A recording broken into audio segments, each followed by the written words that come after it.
对于肉友们来说，相信都知道养功的重要性，只要养功到位，即便是在包邮区，同样能养出不输于开挂区的美多肉。但是有很多新手肉友在注重养功的同时，却忽略了养多肉的第一步，那就是怎样给多肉植物选择一个合适的花盆。多肉选盆，听起来好像是很简单的一件事，不就是越漂亮越好吗？其实还真不止这些，选花盆可以说是养多肉的第一步，也是非常关键的一件事。漂亮好看只是选择的众多因素之一，还有其他更重要的因素要考虑。可以说掌握好了怎样选花盆，之后的养护就能事半功倍。但如果选不好的话，再好的养功也需要多费很多功夫。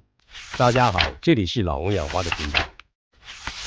那么接下来，咱们就一起学习怎么给多肉植物选择一个合适的花盆。花盆的材质。多肉的花盆种类其实非常多，有既便宜又整齐的塑料小黑方、小白方，有透气性特别好的红陶盆，还有颜色漂亮的瓷釉盆，以及高档雅致的紫砂盆。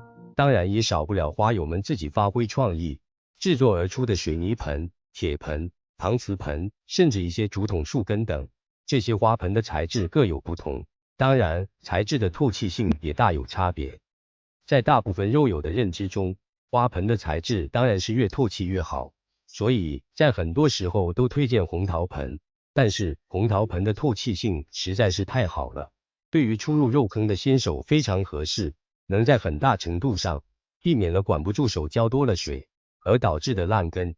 但是对于老手们来说，新鲜劲已经过去了，早就懒得浇水了。这时候再用红陶盆的话，盆土干得很快，被逼着浇水，不得不说也是一种折磨。所以也就有了新手用红陶，资深用黑方的说法。其实说起来，花盆的材质还真不是特别重要，完全可以与后期的配土来相互弥补。透气性好的配土保水一些，透气性差的配土透气就可以了。也就是说，只要你喜欢，不管什么材质都不是大问题。盆底排水孔。前面已经说过，关于花盆的材质，我们完全可以根据自己的喜好来挑选，但是还有一件事是最重要的，那就是花盆的底部一定要有排水孔。因为不管什么材质，底部如果没有排水孔的话，在给多肉植物浇水之后，多余的水分都会积在盆底，相当于成立一个大水盆。不但多肉植物的根系扎到深处，会泡在水中导致烂根，而且水分一旦蒸发，水汽只能从盆口排出，蒸腾的水汽形成一个特别闷湿的环境，还会导致多肉植物化水。这样的花盆，即便是你的养功再好，多肉植物也难以养活，更别说养好了。而排水孔不只是起到排水的作用，还起到透气的作用。有了排水孔，花盆才会上下通透，不但浇水干得快，肉的根系也能接触更多的新鲜空气而长得健康。从这方面来说，我们前面说的塑料小黑方、小白方是做的最理想的，它们的排水孔一直开到花盆侧壁，这样不但排水透气性好了，还能起到非常好的控根作用，最大化的弥补了塑料材质不透气的不足。这也是为什么前面说资深用黑方的一个重要原因。所以说，我们选择花盆，不管材质如何，但是盆底一定要有排水孔，而且要能保证空盆倒水的时候，多有的水都能自然流进。大小和深浅。花盆的大小和深浅，对于多肉植物的养护也是非常重要的。花盆如果太大或者太深，所用的盆土就会越多，浇水的时候吸收的水分也会越多，盆土干的就越慢。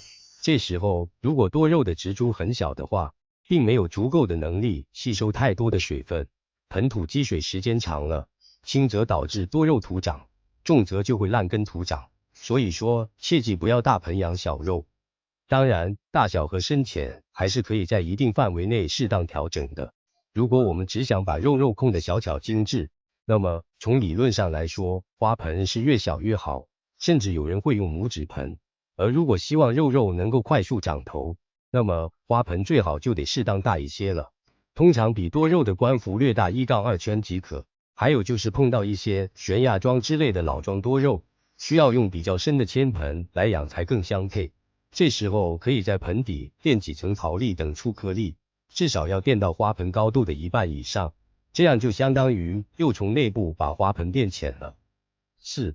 花盆的颜色。前面的3条主要是针对多肉植物的养护而言来选花盆，我们在这个基础之上，还要考虑到如何搭配才能让肉更美，这就需要考虑到花盆的颜色和形状。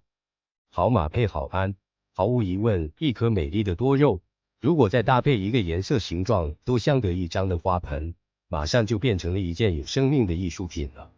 关于花盆的颜色选择，有顺色法和反差法2种。顺色法就是选择和多肉颜色相近的色系，比如蓝石莲搭配一个深蓝色的花盆，会给人一种深邃宁静的感觉。而反差法则是用和多肉植物颜色互补的色系来搭配，比如红色的地亚，如果搭配一个白色花盆的话，则更能显出地亚的鲜亮。当然，花盆颜色的选择主要还是靠个人喜好的。5. 花盆的形状。花盆的形状同样有很多，最常见就是方盆和圆盆了，然后还有高瘦的铅盆，可以做拼盘的长盆和椭圆盆，以及其他各种形状的异形盆。方盆和圆盆属于百搭盆，像桃蛋等比较圆滑肥胖的多肉最适合大肚子的圆盆，而像一些不太规则的多肉，则更建议用方盆。老桩，特别是悬崖式老桩，用瘦高的铅盆更加适合，而长盆或椭圆盆更适合用来做拼盘，还有各式各样的异形盆，可以根据自己的喜好来选择。不过不管什么形状的花盆，再好看都要先考虑2个重要问题。1. 是不是好上盆？ 2. 是不是好托盆？你连上盆都没办法，那就已经不是花盆了，只是一个摆设。而如果不好托盆的话，比如肚子太大，而盆口太小的花盆，托盆的时候你可能要面临到底是砸盆还是毁肉的两难抉择。所以太过异形的花盆一定要慎重考虑好，如果实用性小于观赏性的话，还是不要用了。花盆之于多肉植物，就像房子之于人，选择一个合适的花盆，不但在观赏效果方面会让肉更加出彩，更重要的是在后续的养护中可以达到事半功倍的效果。所以花盆的选择非常关键，但是很容易被新手肉友所忽略。本期内容为个人整理，可能会有纰漏错误，但本意却是让各位新手肉友重视花盆的选择，在养多肉的过程中少走弯路，也欢迎各位在评论区分享自己的多肉养护经验哦。感谢观看，如果喜欢还请订阅、转发，下期见。